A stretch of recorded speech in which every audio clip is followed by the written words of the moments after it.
I did promise I'd talk about this, and here we are, fam. Let's overanalyze the 100 Girlfriends who really love the opening theme song. Now, of course, full disclaimer for the purpose of this video, I'm just gonna be talking about the post-May version, and any and all opinions made during this analysis in this video is just purely my own idea, right? So don't dig too deep into it, or I shouldn't really dig too deep into this, right? But anyway, yes, fam, I have to say for sure that compared to the first opening theme song, this one for sure blows to the park with its eccentricness for real, right? There's a lot of moving parts, a lot of things happening, going on. It's wild, right? Starting off with this very first scene, we get to see the break of light from the sun as it illuminates a barren wasteland, right? While the chorus part of the song starts playing first, right? Next, we get to see a shot of Rentaro in a caveman attire, who's bewildered by the sun, and as he smiles and tries to reach out to it, you know, like one of those anime opening, as you should, right? Like reaching out for the sun type of deal, only then to get barraged by some hearts, leaving him under a huge pile of them, right? Now, from what I understand, I guess the barren land alone suggests that sort of empty feeling, the lack of anything, right? A dry, tough land, or experience, should I say, that Rentaro had felt when he had experienced a life not filled by any love. And until that very spark of light, that glimmer of hope from the heavens, love God, one may say, did Rentaro felt a chance, right? A chance to find his soulmate, which it indeed hit him in the form of those hearts, right? And so much so that it piled up all over him, right? Signifying the amount of love that Rentaro will be bestowed upon, right? Dare I say that the amount of hearts actually equals to 100 of them, but yeah, that's one thing. Now, in this next scene, we even cut to those hearts floating up to, you know, have these silhouettes of these girls, right? A bit of cameo here and there, which then cuts to the title card that appears under a sleeping Rentaro, meaning that the first scene could probably be a dream indeed, that does represent his loneliness and that sort of salvation for love. Moving on, we now see successions of scenes of these girlfriends to, you know, basically highlight each of their personalities, right? This classic or standard, you know, opening theme song shenanigans right here and there. First of all, we see Karine playing a tsundere princess with a cute, who's wearing a cute paper tiara on her head, and a Rentaro stuffed toy right beside her, who rises up like a prince who had awakened from his slumber. Now, in the background as well, you can see that there is a chapel, which suggests that this prince and princess were to be married, or something like that. Another way to interpret this is that instead of, you know, the princess being awoken from the slumber, it's the prince, which kind of also suggests Karen's straightforwardness, or being, you know, at times being the cool one instead, the cool one in the relationship, right? To always uplift Rentaro whenever he is in a pinch or in trouble. And not only to Rentaro, but also to every girlfriend in the family, where Karine is the type of person who would really stand up for them, right? Acting very prince-like, so to speak. But, of course, that tsundere nature of hers will not diminish, as seen by that sort of attitude, right? Next, we have May, who shows us a demonstration for a tea time preparation, which she does excellently and efficiently, a showcase of that perfect and dutiful maid who is fueled by her desire to service her masters. Next, we have Hakari showing to us a weight loss training routine through cardio, right? You got a treadmill going on there, and we also have her running to the best of her abilities while also showing off those milk pictures out there, fam. It kind of highlights her voluptuous and stylish figure for sure, and you also have Karen in the background being snarky about it. Now, this entire scene shows us this side of Hakari that kind of kills two birds with one stone. First and foremost, to have that training is to retain that beautiful figure for Rentaro, and secondly, it's a specific training that would specifically make Karen jealous as well. You know, little bit of teasing moments here and there between the two of them. We next cut to this scene of Kurumi, who's been feeling, you know, really stuffed after eating all of the bread items from every department in the Hanamitsu University, the middle school, high school, and college departments and the like, a showcase of her gluttonous nature. Next, we have Mimimi, who is shown with her beauty preparations, to which she's actually been at it for 2 hours already. And the result, as she turns back to us, looks at us at the screen, right? Removing her face mask and taking over the entire screen while posing her signature beauty smile desuwa pose, right? It's essentially a nod to Mimimi's thorough efforts to become beautiful at all times, preparing through her efforts of preparing her makeup every part of every day, right? While also showing us how confidently proud and most importantly how happy she is for us viewers to be basking in her glorious beauty. And even notice how the signage was moved out of the way to make way for her face. Absolutely beautiful. Next up, we have Nano demonstrating the use of the most efficient way to exercise, and that is through a robot who will do the exercise for her, because like Nano, efficiency is king. And just look at her standing there with that cold gaze of hers, right? A reflection to Nano's personality of efficiency. Next, we have Shizuka, who gives us a recommendation of books to read for the week, right? 365 recommendations. Clearly, this highlights her passion for books, stories, and sharing them with others, which is why, as she extends her book to us, it signifies a gesture to recommend to us a book that we may like out of the 365 of them, right? Which also kind of reflects Shizuka's characteristic to always try her best to make people happy, which in this case, to allow us to find the perfect book for us. Next, we have Kusuri, who demonstrates a new drug medicine that allows one to have really pleasant dreams. And it sure worked given the change of her ahoge antenna hair from that ZZZZZ sleeping pattern to a heart pattern, which, even led to her waking up with some heart eyes, right? Not only does this kind of reference that Lap Pillow Showdown chapter, I think, right? But it's also a show to Kusuri's innovativeness through her wild medicines, her potions, and how she wants to create them, use them for, to get closer to those that she loves. Next, we get this really quick cut of Hahari chasing Kurumi while having a baby uniform in her hand, some milk bottles in her back, and putting on that Hahari that Hahari face, right? Locked on to her target.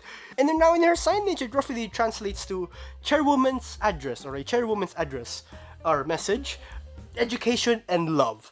Thus, in this scene, it kind of highlights Hahari's eccentric and over-the-top personality, though, she does possess a high social status, being the chairwoman of the entire school, right, of the entire university. She still indulges in the most wildest fantasy/activities with the Rentaro family, which is her form of love, right?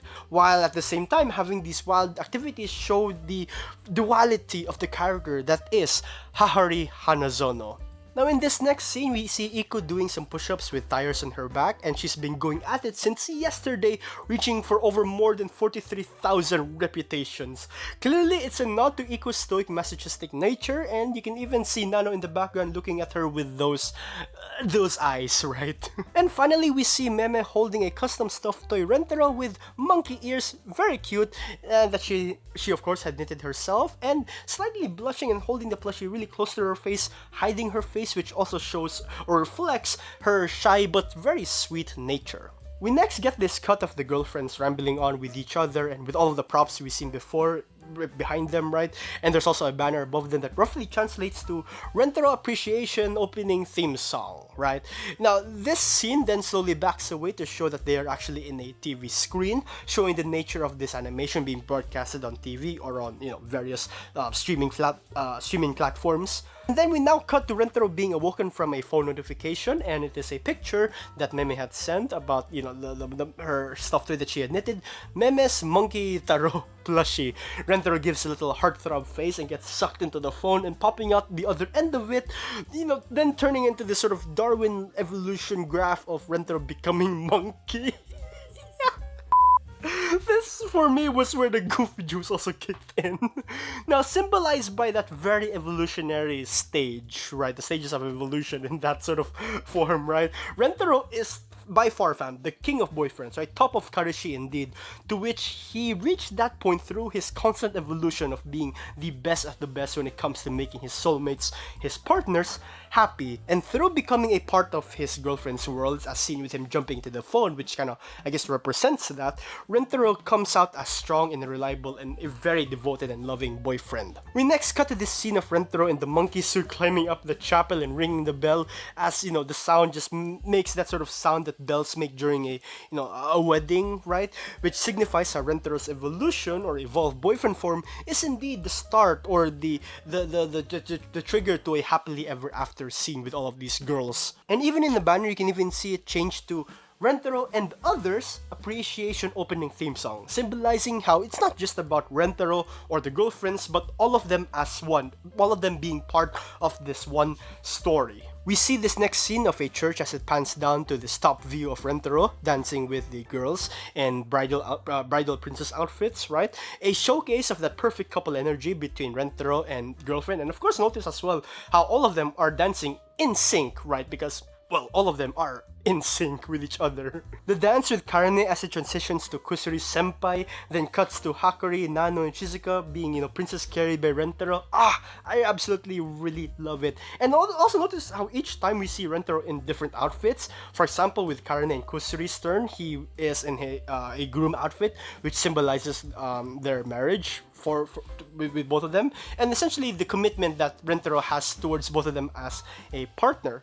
For Hakari, it's a prince outfit, which symbolizes how he is like a prince who saved Hakari, or saved all of them, right, from despair. Kind of like a reference to the Hakari rescue arc. In Shizuka and Nano's turn, he seems to be wearing what looks like a bard or a Peter Pan dress shirt, right? Which kind of symbolizes, for me, it kind of like symbolizes the fantasy-like happiness that Rentaro takes these girls whenever he is with them. Because every day when you're with the person that you love, it feels like a fantasy, am I right? And you have the clock striking midnight. Just like in Cinderella, the magic returns, or should I say it really cuts back to that first scene of all of them being in the middle of nowhere, gazing at the sun, symbolizing how Rentaro has finally found the answer that he's been searching for, that he has finally found love. And in the next scene, Hahari is seen with her princess dress, right, and Rentaro in baby suit, right, and Hasi sucks into the milk bottle that Hahari gave him. God, and that Hahari face, man.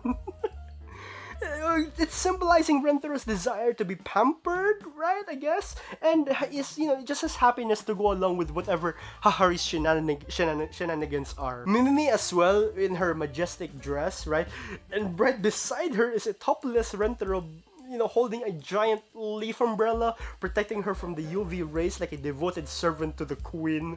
And notice as well how they're in a bed of flowers, a befitting place for Mimimi indeed, to which it symbolizes Rentaro's devotion. And below them we see Mei and Meme covering their eyes from the glimmer, the brightness of the sun, to which Rentaro helped cover them using a very peculiar pair of shades, to which actually is a reference to Mei's the closed eyes deity statue that Mei gifted Rentaro in chapter 47. And of course, the whole covering of Meme's eyes gag, which happens a lot, so that's the reference there. This also symbolizes Rentaro's attention to detail towards each and every one of his girlfriends whenever they are in trouble, for example. He knows what to do. In the next scene, we now see Rentaro in his baseball coach outfit running beside a princess outfit, Iku, right? Who's also running with a tire tied to her waist, which symbolizes how Rentaro is just like a coach who will always stay by your side, making us stronger and feel more loved. And if that wasn't enough, we also get more of Caveman Rentaro, this time riding a mammoth with a Princess Kurumi beside him, holding up two large pieces of what I can only assume is mammoth meat, right?